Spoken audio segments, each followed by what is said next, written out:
So yeah, you're going to make one of these cute kitten finger puppets today. They're a lot easier than you might think, and we're just going to go through it step by step. I mean, could there be any cuter? Whether a cat or a kitten. So the first thing you're going to need is some fur or felt or whatever you want to make yours out of, but they do work really well out of a nice bit of fur, any colour you like. You're going to need something just to stuff its head, so you might have some leftover scraps of fabric, or you might have some toy filling like I've got here. A little ribbon to go around its neck, that's pretty much optional. You're going to need the pattern. Now don't worry, the link's on the screen, it's in the description below. It's free on my website, christiescrafts.com, so you can just go along, get the pattern, bring it back. Perfectly free. And also you're going to need some eyes and a nose. Now I'm using safety eyes, which have those little backs, but again you could use felt, you could use what you have available to you. I just like to use the safety ones so that I can let children play with it. And really that's all you need apart from your basic sewing supplies. So the first thing you're going to do is cut out your pattern pieces. There are only 3 of them. And then we're going to cut out your fabric. So you want 2 of the finger section. Now if you're using fur, you want to try and make sure you're using the pile the right way.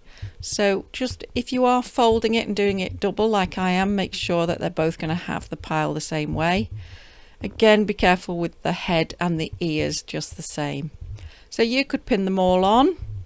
I'm just going to pin these 2 and then do the ears in a moment. Now part of that is because, as you've seen, my channel's about crafting on a budget, and I like to reuse as much as possible and use up scraps, and those ears are perfect for getting out of little bits that you've got left over. So you're going to cut 2 of the finger sections and 2 of the head pieces. But then if you notice on your ears, you need to cut 4 out. So what you want are 2 pairs. So just be careful to get yourself 2 pairs. And obviously the easy way of doing that is to cut them in pairs like I'm doing. If you're very confident, you might not pin your piece on. It's up to you. I chose to. But you're just going to cut round it so that you've got 4, and then you've got all your pieces all ready. And time to get making.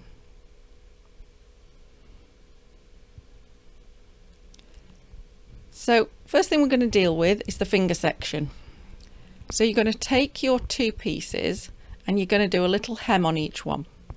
So you're going to turn your hem on the right side of your fabric, from the right side should I say, onto the wrong side, on the straight side. And you just want a little hem. I mean, 1/4 of an inch is more than enough. Now the reason I choose to do this before we sew them together is because once you've sewn them together it's quite tricky because it's small, but you could do it after you've sewn them together if that would suit you. But you'll see how much easier it is at the moment. You just go over to your machine, little forward, little reverse, and then run along that hem. See, I'm having a bit of trouble getting it started.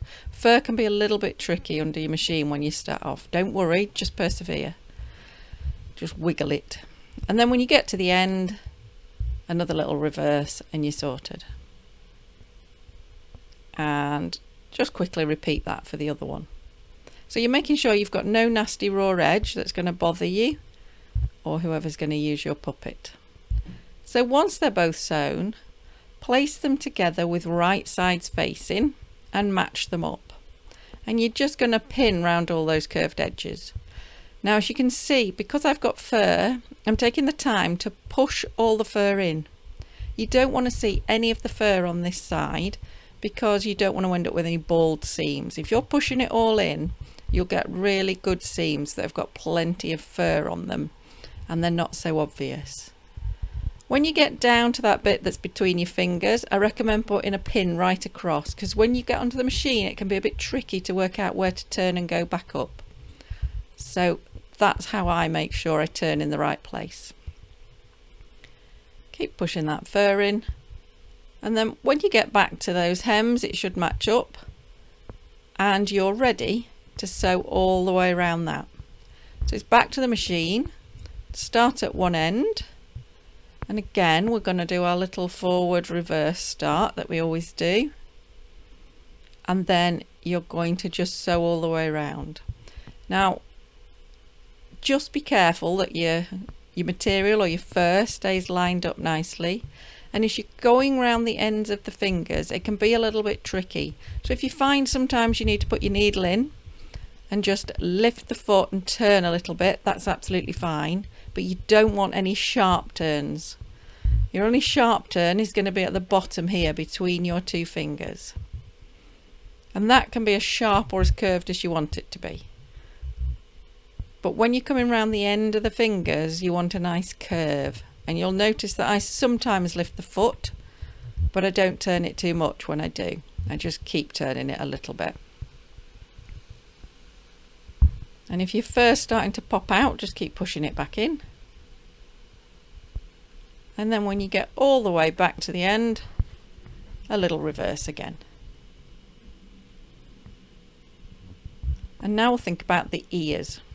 So you've got 2 pairs, and you're just going to do the same thing again, that you're going to place the right sides together and pin round.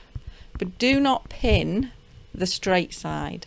You're only pinning the curved edge, and that's the only edge you're going to sew as well. We need the straight edge open so that we can turn it out to the right side.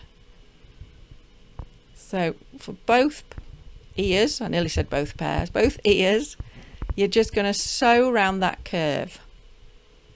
Now as ever, a little reverse at the beginning and the end, and just round that little curve. Now these are small, a little bit fiddly, but if you take your time, you'll be absolutely fine.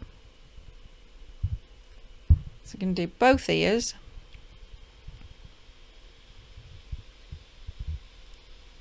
And just get round them. If you're enjoying this video and enjoying making your kitten or cat, depending what you call it, please give me a thumbs up below so more people can make theirs. So before you turn anything out, you really want to clip round those curved edges. Now make sure you don't clip into your seam, but it will just mean it turns out so much better. And then it's up to you whether you do the same with your ears or not. But then you can turn those fingers out and you can see you've got your puppet. And you can always loosen some of the fur off on the seams and just get it so that it's less obvious. And those ears, we're going to turn those out as well. So as you'll see, because they're curved, I like to clip them, but it's not essential, and then turn them the right way out. So you'll see with my fingernail just running along the seam, just loosening that fur off. It just makes for a better finish. So now we're going to attach those ears to the head. So you've got your 2 head pieces, and ultimately we're going to sew them together, but to start with we're just going to attach the ears to one. So I recommend positioning them where you want them, make them look how you want, and then fold it over onto that right side and pin it in place. It's really important you make sure you're going through all 3 layers. And we're going to do the same with the other ear. Now obviously because we're pinning, we can always redo it. So it's worth taking a moment to flick those ears up and say, oh yeah, that looks like a cat. And now I recommend sewing them in place. Now I do it by hand because I think I can do a little more careful work, to be honest, and just keep making sure I've got all the edges caught. But you could just as easily whiz them on the machine. And all we're doing is making sure those ears don't move when we sew the head in a moment. So once you're happy, you're going to get the other head piece, right sides together, pin your way round, making sure you're pushing all that fur in as you go. But obviously we don't want to pin or sew along the bottom because we need to be able to turn the head the right way out. So leave a gap at the bottom. And then it's over to the machine to sew that seam. So as ever, little reverse at the beginning, and then just gently take yourself all the way around, following the curve. You've got that nice shape and you want to keep it. And you're keeping the bottom open. So just make sure you don't get carried away and go all the way around. Okay, and then it's time to turn that out, and you can see your head. Again, you can use your nail to get those seams opened up, get that fur loose, and you've got a cute little cat's head. And you can see how it's going to go on those fingers. So now it's a case of adding your eyes and your nose. Now, if you're doing them in felt, it's exactly the same process. You're just going to add felt instead of adding safety eyes. Now, where you place them is entirely up to you. There are no markings on your pattern, you'll notice. I've got some with wider eyes, some with the eyes closer together, and I just think they give them a bit more character. So just pop your nose on, but don't get it too close to the bottom, because remember, we need to close the bottom. So if you're using safety eyes and nose, you need to make a small hole, and I do mean small. It's just to get the little stick of the safety nose through, and then you push the back on. Now that can be a challenge. So if you have trouble pushing backs on, you're not on your own. So do I, as you can see. And then once it's secured, you can turn to the right side and you can see how it looks. And then you can position your eyes. So I'm quite happy with that. Yeah. So again, you just need to get those eyes in position. So for me, that's safety eyes. For you, it may be felt ones. And then once you've got that in place, you can put some filling into your head. So as much or as little as you like, but you do want enough to give it a bit of substance. And then once you're happy with your head, we're going to sew it closed and then sew it onto those fingers. So the first job is to sew it closed, and you're just going to use a ladder stitch all the way along. And that means taking a little bit from one side and then a little bit from the other, and working your way all the way from one side to the other so that the hole is closed and none of your filling can escape. And then I recommend fastening off your thread by doing a little knot, but leave your thread on. But it's nice and secure, it's not going to come loose. And then to attach the head to those legs, you want to be just behind that junction there. And I recommend sewing all the way along from one side to the other at the front, and then repeating the process at the back. So you'll see, you're just going to take a little bit of the head and a little bit of the fingers and just work your way across. And then once you're happy, you're going to do the same at the back. And the intention here is so it's not too floppy and so it doesn't flop forwards onto your fingers. You want the head to go back slightly, if anything, when it's resting.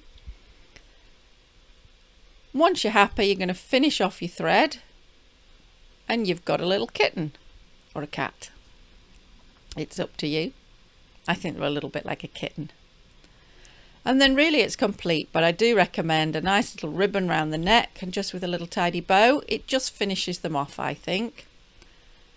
So I hope you've enjoyed making your little puppet, and I hope you agree with me that they're absolutely adorable.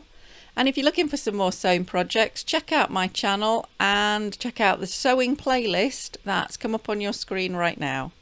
Thank you for watching.